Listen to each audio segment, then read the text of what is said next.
Funding for D-News has been provided by the Cal and Lucille Rudman Institute for Entertainment Industry Studies.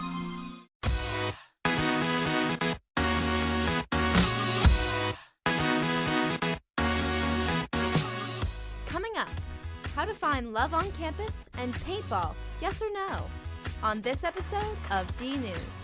Hello and welcome to D-News. I'm Courtney Thomas. Warm weather means outdoor street festivals in Philly. Reporter Molly Morris was on South Street. For some, this spring gathering brought back memories. I'm actually really enjoying how much there is for my kids to do, and I was also really enjoying the weather and thinking that if I didn't have kids and I was here 10 years ago, how I would just sit here all day and drink beers and people watch.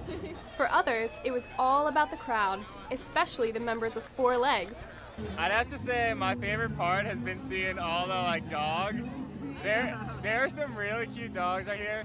We saw a 3.5-month black lab before, and it was the cutest thing. And for those in their early 20s who might not have a child or a dog yet, there was still plenty to take in. Performers, shopping, food, and drink. It's dogfish acrohop. Wow. It's so good. There was also a really good magician a couple blocks, and he was doing some crazy stuff. The Head House Festival also welcomed groups with a message.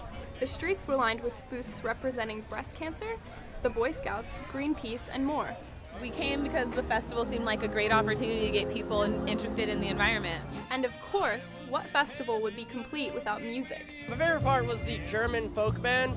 Just the atmosphere is really fun. I got to hear a great group at 2 p.m. play. They were called Sweet Lita, and they sounded like folk jazz. It was really pretty. The lady had a beautiful voice and such interesting lyrics. I was really impressed. I'm a big fan of cover bands, and I think this guy is pretty good. But I really like the songs he's singing. And there was food, lots of it. I got a really good sandwich, a biscuit pulled pork sandwich. Moaz, M-A-O-Z. They're right down the street from here, actually. It was really good falafels. I'm a vegan, so it was all vegan food. It has to be the most delicious vegan food that I've had in my life. So thanks, Philly. What was your favorite part so far? Probably the burgers at Coba Banana. Yeah, they're really good. South Street's Head House Festival seemed to be a great success. It's just a really cool street fair. It's great weather, great food, great beer, awesome dogs walking around. It's just a really cool festival, I think. For D-News, I'm Molly Morris. Drexel's Paintball Club won a national title in 2010, but was banned from campus. Now they're trying to come back and win it again. Paintball. It's a sport of adrenaline, agility, strategy, and skill. And Drexel has its own club. The Drexel Paintball Club is a collaboration of students from Drexel University who enjoy playing the sport of paintball. We play a very fast, intense version of the sport called speedball. It's very fun, very quick, and we compete nationally. The Drexel paintball team was competitive enough to win a national championship in 2010, but the celebration was short-lived. The National Collegiate Paintball Association is the official college league of paintball. Hundreds of teams compete throughout the U.S., and in 2010, Drexel University won the national championship. Drexel University was the best college paintball team in the country at the time. However, the following year, the university changed their policy regarding weapons in campus activities, and the paintball team was now in violation of the new code. So months after being a national championship team, we lost recognition and funding. And it was decided that the paintball guns did fall in the category of weapons on campus, and that the university would hold the paintball club to that standard. So while we embraced the game of paintball, we thought it was counterintuitive to have a ban against weapons, but at the same time recognize and sanction a sport that uses a weapon that falls into that category. Even though it looks like the university will not recognize the paintball club, team members are determined to find a way to recapture the glory of 2010. Being unrecognized right now is posing a pretty big challenge for the Drexel paintball team. It's a very expensive sport that costs a lot of money and a lot of time. Our plan to be re-recognized is to just keep going out and doing what we enjoy doing and winning championships and winning tournaments. We really enjoy the sport, and we really want Drexel to get behind us and be able to help us do what we love to do. We're an entirely new team now with new players, so we need practice, experience in tournament play, and support from the university. Unfortunately, we don't have that now, so we're looking for support from local organizations, paintball companies, and anyone who will help out. Anyone interested in supporting the team financially or otherwise can find information on the club Facebook page. Even though the university won't support the team, Dan Simmons says there are no plans to keep them from competing. My recommendations to the students that really have a sincere interest in playing paintball is to play paintball. They have every right to do it. There are young people that want out on the weekends or during the week go play paintball. They have every right to do so. For DNews, I'm Vincent Gazani. Most students know of those cheap packets of ramen noodles that you find in a convenience store. But Mike Giovingo found some ramen that was jamming. Welcome to the Ramen Bar at 40th and Locust. This doesn't look or smell like a 10-cent bag. I'm joined today by friend and Japanese food enthusiast Eric Donovan. There's more than just noodles here. Takoyaki is an interesting dish consisting of octopus encased in dough, which is then fried and served with pickled ginger and a Japanese sweet mayo.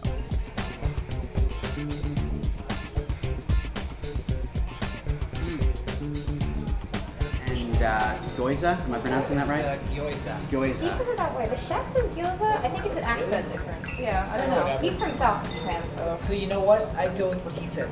Yeah. He goes gyoza like that. Gyoza is a deliciously simple Japanese-style chashu pork steamed dumpling. And for those who want something a little closer to home, RB burgers are a Japanese twist on a classic American dish. A piece of pork with all the fixings laid out on a sweet bao bun. The food tasted so good that I needed to pay my compliments to the chef. Meet Chef Ben. I chose karakara tonkotsu, a spicy minced pork noodle soup topped with marinated chashu pork, menma, kikorage, red pickled ginger, sesame, and scallions. Though some ingredients are the same, the spicy minced pork sends this dish above and beyond the dime store brand.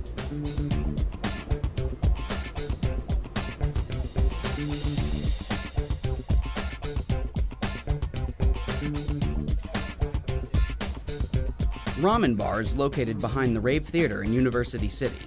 It costs more than the convenience store, but trust me, you won't be disappointed with the food, and you definitely won't leave hungry. For DNews, I'm Mike Giovingo. What can animals and insects tell us about our own health? A pair of authors visited Drexel's Academy of Natural Sciences to explain. Recently, Catherine Bowers and cardiologist Barbara Natterson-Horowitz visited Drexel University's Academy of Natural Sciences. They spoke about what animals can teach us about the science of healing. It's the subject of their new book, Zubiquity. Veterinary and wildlife journals are not very often read by people in the medical profession on the human side. And what Barbara and I put forward in our book Zubiquity is that if we don't look beyond our own species, we're really missing the bigger picture for human health. This means doctors, patients, and maybe all of us sitting here are missing out on a vast amount of information that could be improving diagnoses, treatment, the way we think about disease, and the way we think about healing. With chapters on obesity, comparative sexuality, and adolescence, Zubiquity draws similarities between the human animal and other animals in the hopes of finding new ways to improve human medical knowledge. Notably, there are other mammals who have a very, very low to negligible rate of breast cancer. Veterinarians call them professional lactators. These are dairy cows and dairy goats. These are females that lactate pretty much their entire adult lives. And that tracks with the human epidemiology that endorses breastfeeding as being somewhat protective against breast cancer in the human animal. A fascinating comparative moment, and it's been exciting to bring this information to the human side. And they say that the comparisons work both ways. Understanding human health has led to an expanded understanding of disorders that affect animals. So as you expand your understanding of what an eating disorder might be in an animal, we learn that animals engage in all kinds of behavior that we consider disordered in human beings, from food hoarding, lots of it, we go into that extensively, to nocturnal eating, secret eating, binge eating, and even syndromes that bear a resemblance to bulimia nervosa and anorexia nervosa. By starting to hold what they call Zubiquity conferences, Natterson, Horowitz, and Bowers have brought together medical professionals from the human and animal sides in the hopes of solving some of medicine's most challenging problems. Sudden death, one of the core problems that we deal with as cardiologists and a leading public health threat. 1,000 Americans die every single day of sudden cardiac death. And some of that is mediated by high, intense emotions. And so this expanded perspective, this understanding that this is not uniquely human, opens up the possibility of thinking about and studying these disorders in a different way. These kinds of questions aren't possible if you don't think beyond one species. For DNews, I'm Zachary Shevich. Animals are also being primed to help detect certain forms of cancer. Reporter Julia Timko has more. When you think of cutting-edge cancer research, you probably don't think of service dogs. But think again.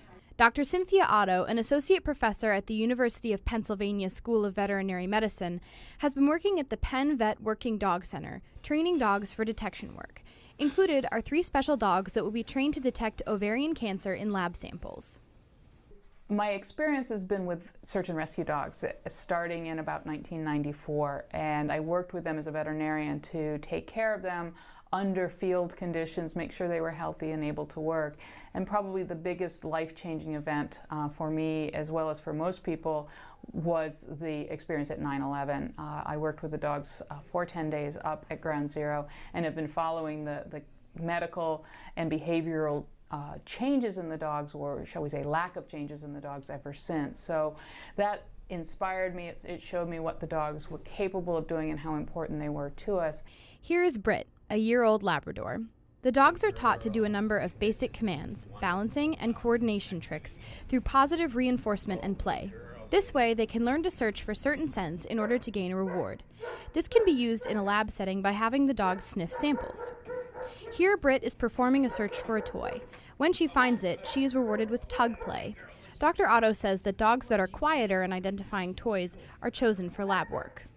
So in our center, we train dogs for foundations and detection. So some of our dogs will do search and rescue, some will do explosive detection, and the 3 dogs we've identified for the cancer detection have all of that same basic training. And we chose these 3 dogs for basically 2 reasons. One of the reasons was whether or not they preferred to work in a more controlled setting than a very unpredictable setting like a search and rescue setting.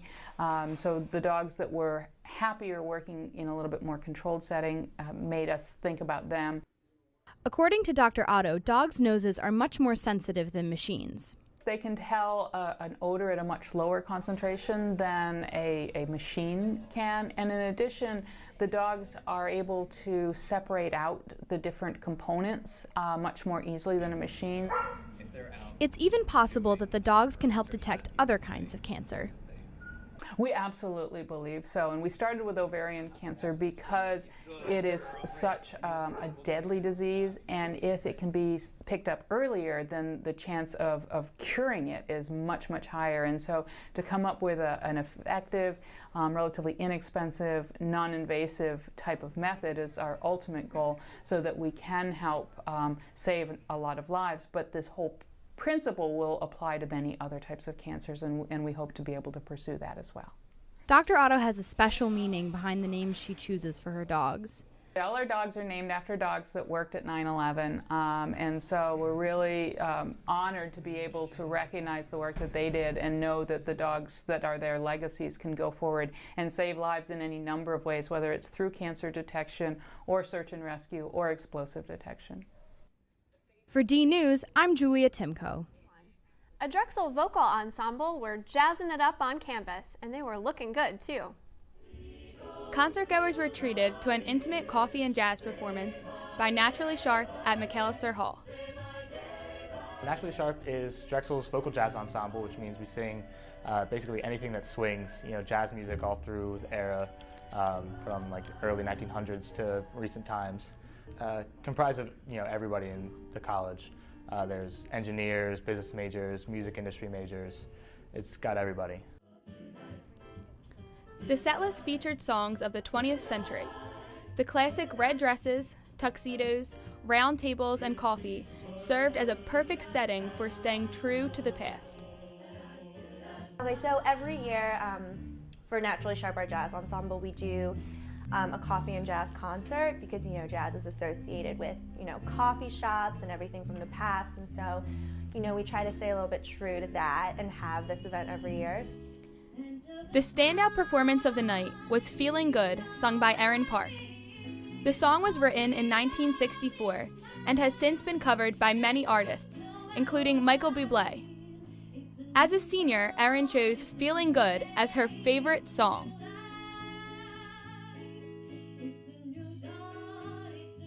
I have been in this group for about 3 years now. I did another group my freshman year, and now I'm back in this one. And then I am a design and merchandising major. Fifth-year mechanical engineering major, Colin Eggert Crow, has been with the group since freshman year. I mean, I've been doing it for 5 years, so I keep coming back.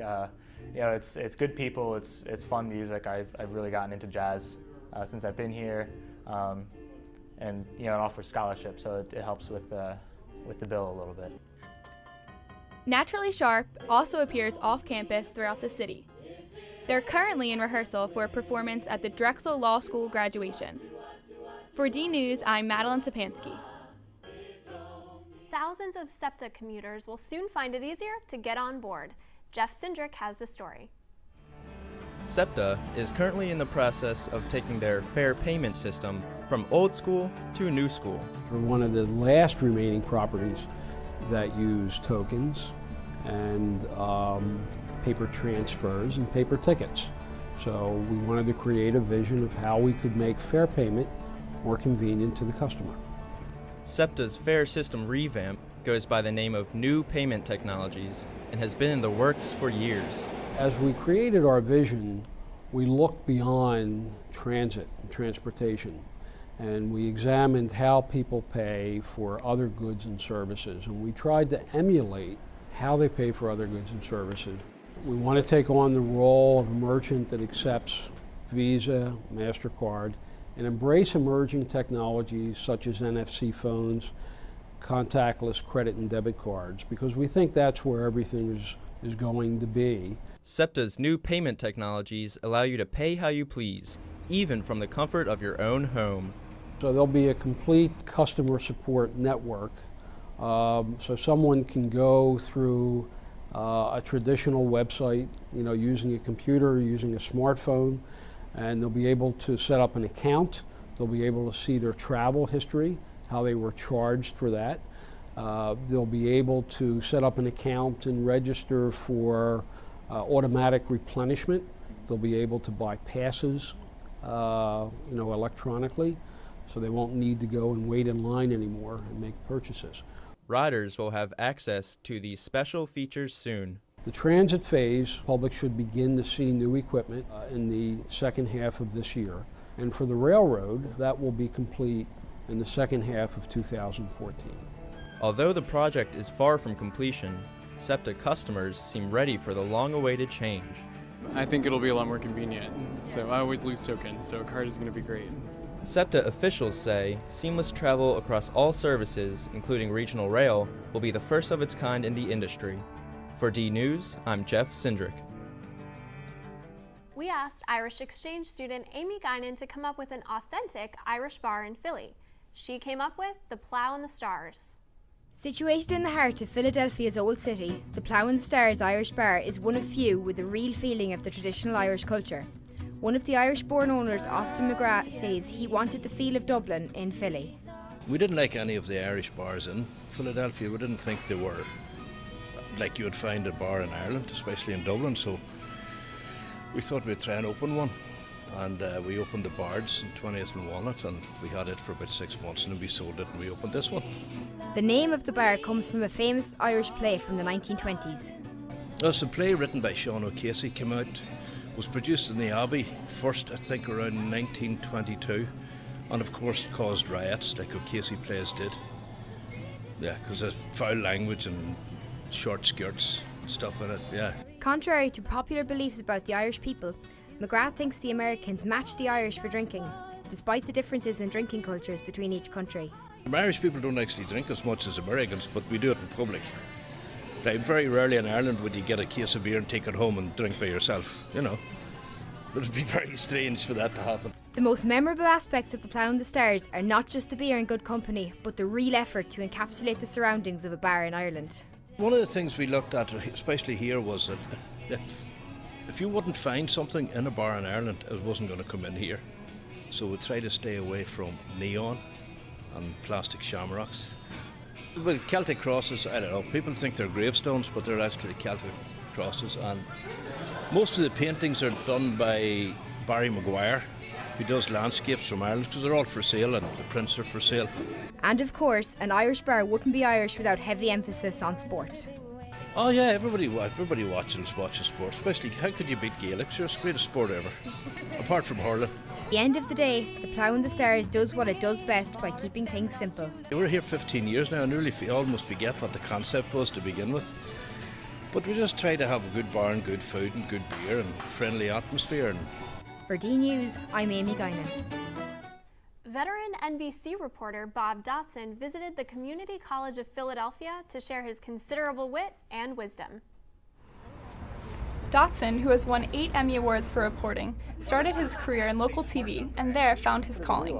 He says that interesting stories can be uncovered close to home.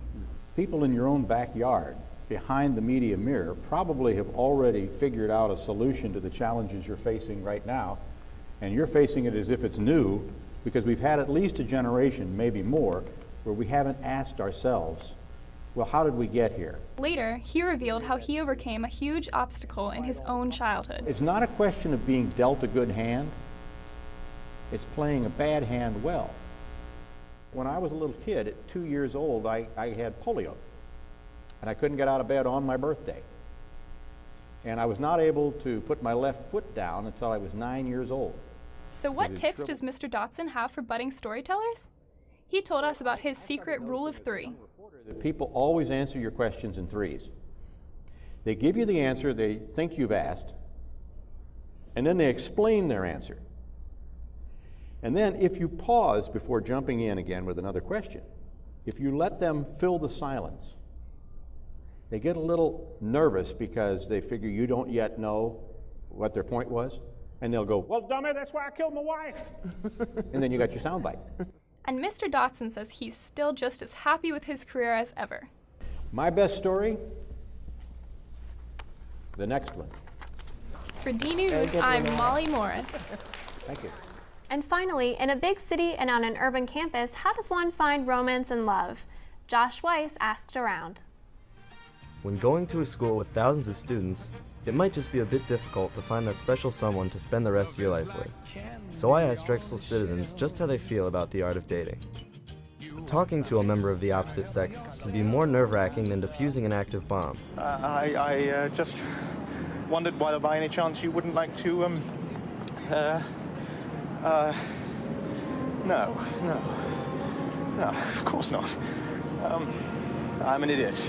He's not.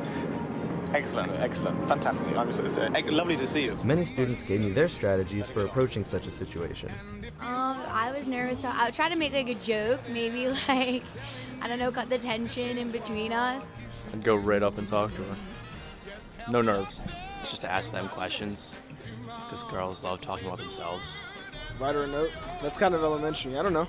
Kind of could just convince myself. Just say I have to get over it. Just plan out what I want to say and then just say it. Just have pre-planned questions to bring up and a drink to loosen up doesn't hurt. I guess just like make jokes and make him laugh. Like, don't make it awkward. Just start talking. It's the only way, really. In terms of their ideas for the perfect date, students ranged from the very simple to the very romantic. You'll find on the Chantamanti. Dinner, drinks, and at a movie. I mean, ideally, I guess you want to get food somewhere. Being like taken out to to dinner, to a nice dinner. Going to the movies, dinner. A nice day outside, walking outside, and a good dinner somewhere. When it came to the subject of online dating, the younger crowd of college students was not warming up to the idea. Maybe if I was older, I guess. No, I'm not into like Match.com or like Plenty of Fish, those kind of things. No, the online route is just weird and not personal enough and just not fun. No, it's not really good, because like I want to see the person. Nah, it just something about it doesn't feel real. Probably not, no. Why not? The person could be like completely different online than they actually are in person. Yeah, possibly. I've never done it before though. I would consider online dating if I were single, yes.